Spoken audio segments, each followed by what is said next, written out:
Not only was Sony not at CES, but they just announced that they aren't going to E3 this year. What the hell is going on? Let's talk about that.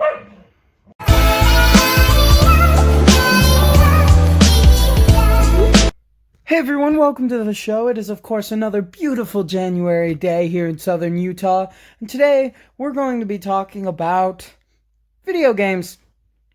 More specifically, video game consoles and developers. So, in case you didn't know, back in December, Microsoft announced a new console. It's called the Xbox Series X, and it was announced at the Game Awards in December 2019. It looks amazing. If you've seen the video, the footage, the games on it that they've announced already look incredible, like stunning, and so far they're way ahead in terms of marketing against Sony. So while Xbox has the new Xbox and everything about it has been known for over a month now, all that Sony had at CES this year was the logo. It was a logo.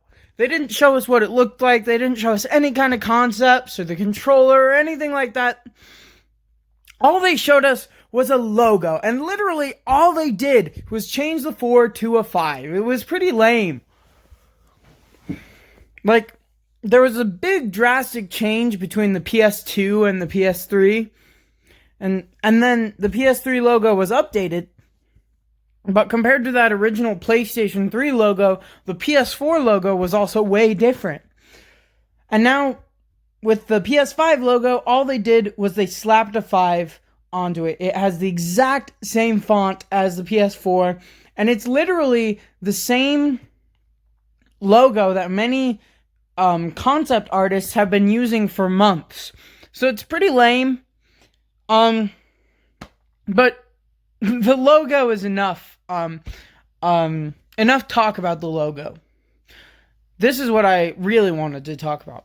It really pisses me off because you guys know I'm a Sony pony. I love PlayStation. I always have. My very first console was a PlayStation 2. I got when I was my brothers and I got when we were very young, younger than I can even remember. I was probably 3 or 4. So, the PS2 came out when, before I was born. It came out in the year 2000. I was born in 2001. And we got ours somewhere soon after that. I don't actually remember my young days, without having a PS2. I don't remember the time before we had a PS2. So, we might have gotten it before I was born. I don't even know. But anyway, the PS2 was my first console. Then we got a PS3 in 2007. And now my brother's got a PS4 and I've got one on the way soon. So yeah, I've been a PlayStation guy my whole life. I also have a PS Vita. Actually, I have 2 of them. One black, one red. I bought the red one because it's modded. And so I could... As soon as I bought it out of the box, I could play a bunch of different PSP games.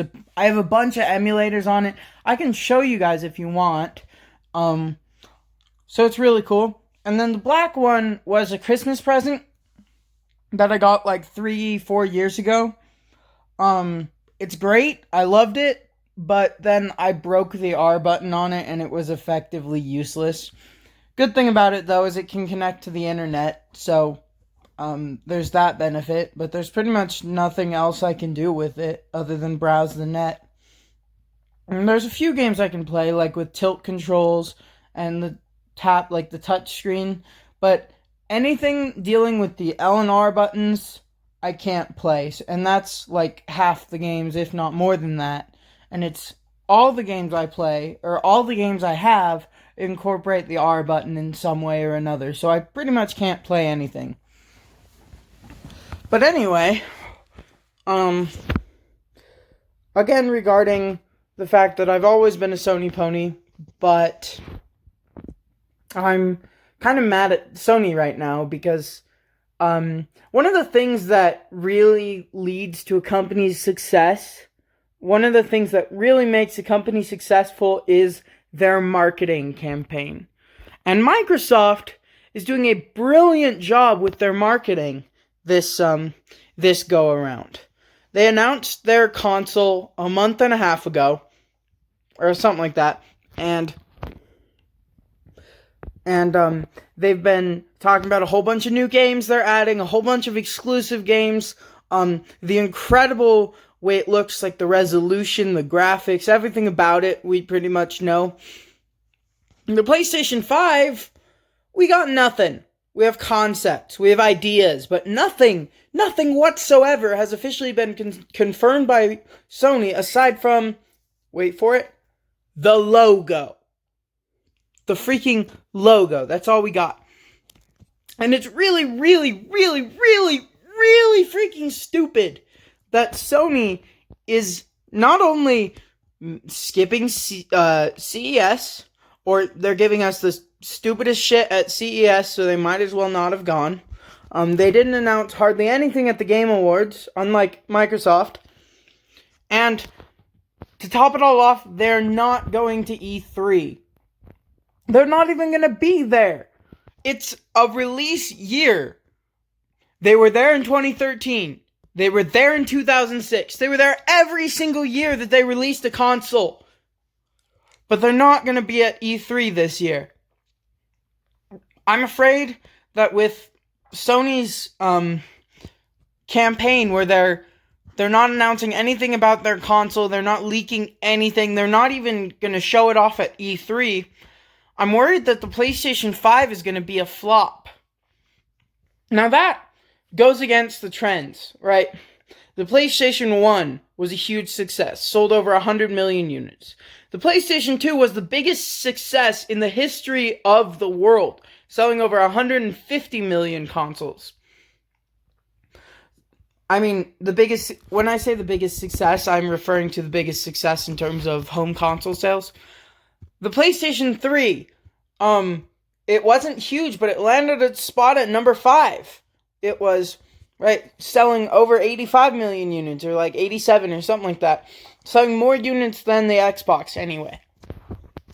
And the PlayStation 4 was another huge hit, huge success, selling again over 100 million units. So 3 out of 4 of Sony's consoles have sold over 100 million units. And the other one only missed it by 20 million. So Sony overall has been dominating the market over the years. And Microsoft, of course, knows this. And Microsoft has had many failures. Well, none of them have particularly been failures. They've all sold decent. Like the original Xbox sold, 30 million units? The 360 sold over 80 million units, almost as much as the PS4 or PS3, but the PS3 beat it out by just a little bit in the end of its sales. Then the Xbox One series has totaled around 40 million units as well. So they're selling about half as well, a little less than half as well as Sony. But they're aiming to change this with their new ad campaign. You know, the benefits of announcing a console over a year before its release and pretty much announcing everything about it is the fact that more and more people are going to know about it, more and more people are going to get excited about it, and more people are going to want to buy it. At least that's the hope. Sony, by not going to E3, by barely announcing anything whatsoever at CES, well, they're clearly not orienting themselves towards consumers. If you announce it in November or even October, that might be too late. There won't be enough hype surrounding it, and your first year of sales isn't going to be that great. On the other hand, Microsoft made a big mistake. Because while PlayStation still has hundreds of exclusive titles, like console exclusive or line exclusive, Microsoft doesn't have any exclusives right now because, well, PlayStation doesn't have any exclusives. Microsoft has plenty of exclusives, but I'm sorry. Xbox doesn't have any exclusives. Microsoft has plenty. But because Microsoft has decided that all Xbox games can now be played on oh my gosh, I'm getting these things mixed up, can now be played on PC, on Windows 10 PC, you pretty much don't have any reason to buy a Microsoft console because PCs are superior in every way. And that's why a huge part of why the Xbox One sold half as well as the PS4. There were obviously other reasons, like, I went over this in another video already, but I'm gonna go over it again, because now I have 25 subscribers, and when I made that video, I only had, 12. So, my subscriber count has doubled since then. Hopefully my view count has gotten a little better, too. Anyway, Microsoft has sold half as well as PlayStation because PlayStation appeals to a broader range of gamers by having more exclusive titles. Plus Sony has the PlayStation VR. The PS3 had the PlayStation Move. You get the idea, right?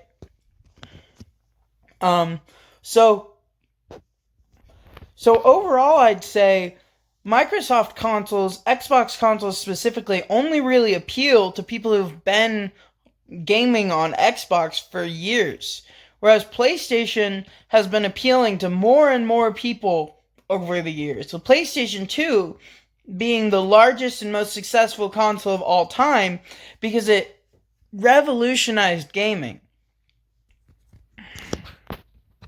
And of course, the PlayStation 1 was also revolutionary with the first generation of 3D graphics. And the bump from generation 1 of 3D graphics in Gen 6 of consoles to generation 2 of 3D graphics in Gen 7.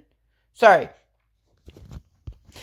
it was the bump from generation 1 of 3D graphics in generation 5 of consoles with the PlayStation 1 and the Nintendo 64 to number 2 in generation 6 in the PS2, GameCube, Xbox. That was a huge revolutionary jump. The original PlayStation and the Nintendo 64 haven't aged very well. I'm sorry to all you OG 1994 PlayStation 1 gamers, but it's really hard to play a PlayStation 1 game today. Even Tomb Raider, Crash Bandicoot, The Adventures of Spyro, these are really good games, but they're hard for me to play because the graphics are so bad. I can still play PlayStation 2 games because PS2 graphics hold steady to this day. They're still bearable. They're actually really, really good still. Now, I would accept PlayStation 2 graphics or original Xbox graphics or GameCube graphics any day. I'd play a GameCube or an Xbox or a PlayStation 2 game any freaking day. But I wouldn't play a PS1 or a Nintendo 64. Aside from a few games like the original Super Smash Bros. Nintendo 64 game. That game is awesome. And things like that. But for the most part, Generation 5 hasn't aged well, while Generation 6 has aged incredibly well. But anyway, those are my 2 cents. I've actually talked about quite a few subjects. I've talked about, for the most part, it's been about Xbox and PlayStation. This is my second video regarding that, and I hope you liked it. Later. Dang it, Buck, it's my turn to use the sex box. It's my sex box, and her name is Sony.